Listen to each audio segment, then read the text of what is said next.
is yet another game by Cameron Kuzelman. Hey, look at mygames.com. These games are awesome, so let's play. Slavoj Źiźek makes a twine game. With little thing. Commissioned by Ian Bogus. Start. Slav wakes up. There's a draft. He gets up. He tries to go back to sleep. He gets up. No, he doesn't. Slavoj just sits upright in bed. Cars rumble by outside, barely muffled by the bricks and drywall that separate him from the outside. He releases a long sigh. Sigh ends in a long cough. He looks up at the thing. What should I do, Lennon? He asks. There's a tremor of hope in his voice. Maybe today he'll different than yesterday. Len does not answer. A cold wind blows through the room. The draft is worse. Slug throws back the cover and stands up, leaning up his bed. He glances at the bedside clock. 3 o'clock in the afternoon is so bad. His room. He tells Len goodbye. Goodbye, Slavoj Źiźek. Len tones with a deep, commanding voice to the people. I look forward to the day you return to this room and Bud sleep under my watchful gaze. Door clicks closed. Len watches over an empty room. It's not Lenin. It's Stalin. Whatever. Air leaks in the open window. Slavoj Źiźek closed it with a soft thud. He knows that his hand is covered in blood. The window still is covered in blood. Outside you can see paw prints and drag marks on the ledge. It's 8 stories to the ground. He wipes his hand on his shirt. Slavoj mumbles, coffee. Slavoj drinks his coffee in silence. Hot water and pre-ground beans given him to swag bag. Swag. He received that part of promotional event for a new t-shirt company. A rug retrieved from the dumpster. A copy of Horton Hears sits on the table.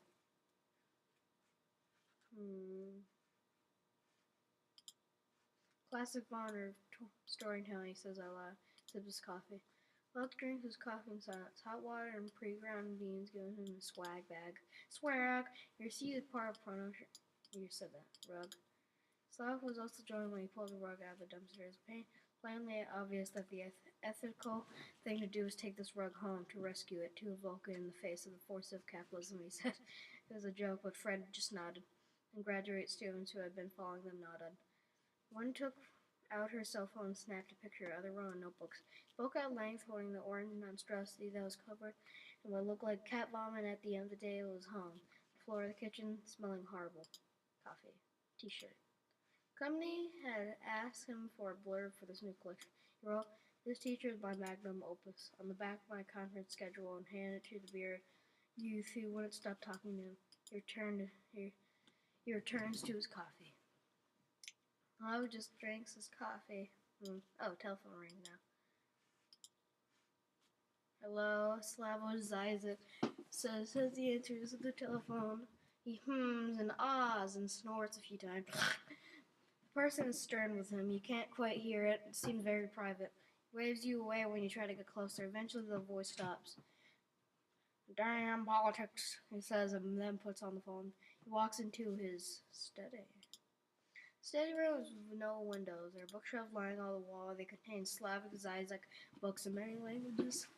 Once there was an exterminator who, unaware that Slavoj Źiźek asked if he read all these books. Only 2 or 3. Slavoj Źiźek replied, "But I've read those 2 or 3 very well." There's a desk with a computer on it. There's an action figure on the floor. Slavoj Źiźek sits down and opens email. Thanks, but no thanks, Judy, of course. So on, he thinks for a little while. Turning back to his monk, he finds contract. What is twine? He asks out loud. Oh man, that's creepy. That's beautiful. Slavoj Źiźek uses Google. Yes, he should.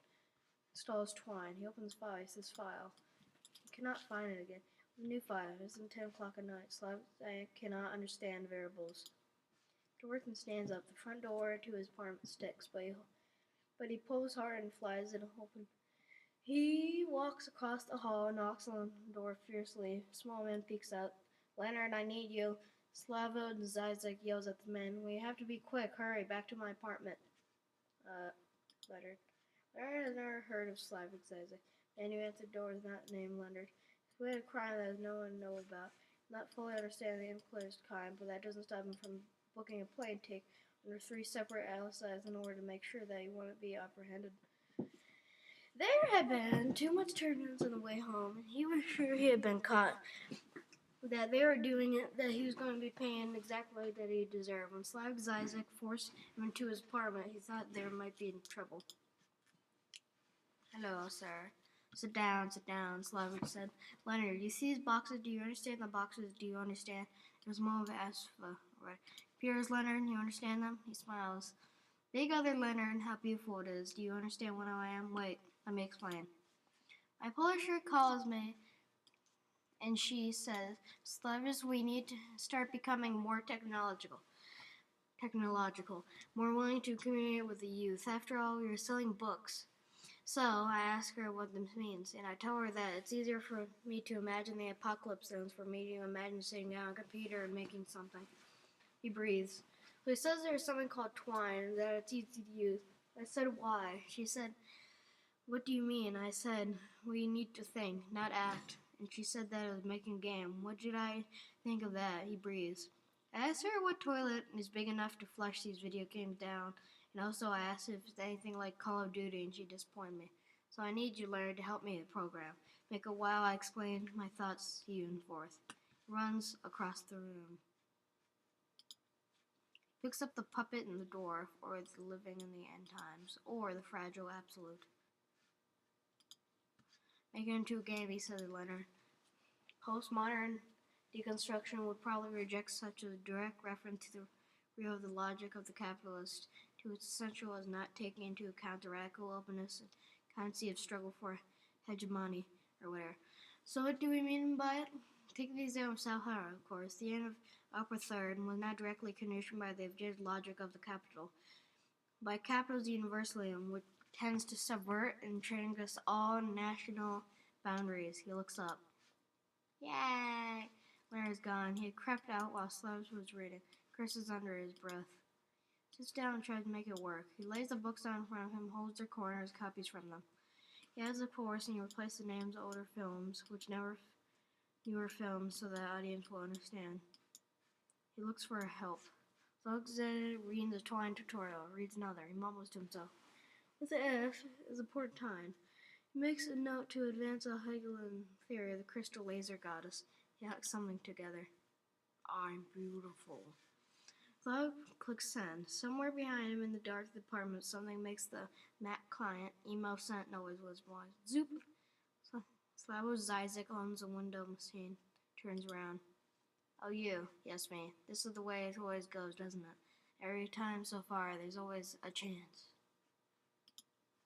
Slavoj walks down Parshan Street, follows Jacobs at a distance. Stairways, doors, bars, brothels, dance parties, everywhere a young man of wealth and stature did during the war. Slavoj follows him. Tap, tap, tap, quick footsteps, barely a warning. As with Slavoj knocking the taller man to the ground, holds him underwater, watches him end. Job well done. He snacked into bed. Good night, Stalin, he whispers as he snuggles into the pillow. Much later, when he heard the wolves howling, Stalin began the incantation. And Karen Kuzelman, blog. Okay, guys. Thanks for watching. I hope you like, and bye.